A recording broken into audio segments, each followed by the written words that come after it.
Hi everyone, and welcome back to the Healthscore YouTube channel. Today, I'm excited to show you how to create a discharge summary template step by step.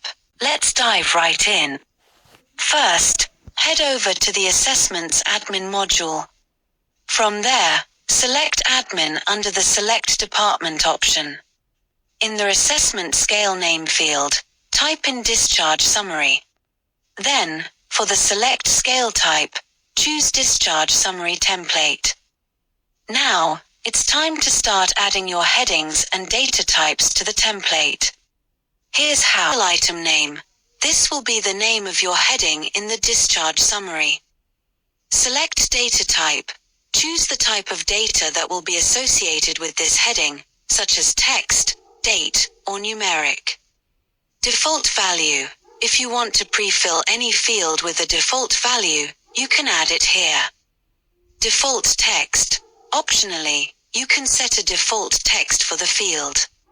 Let's look at an example. Suppose you want to add date of surgery and diagnosis to your template.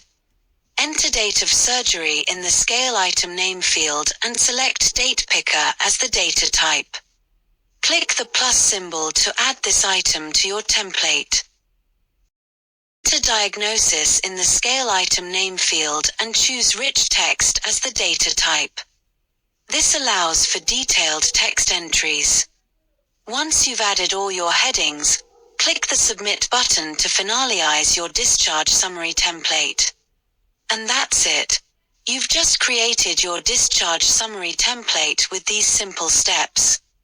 If you have any questions or need further details, drop a comment below. And don't forget to like and subscribe for more updates and tips. Thanks for watching, and see you in the next video.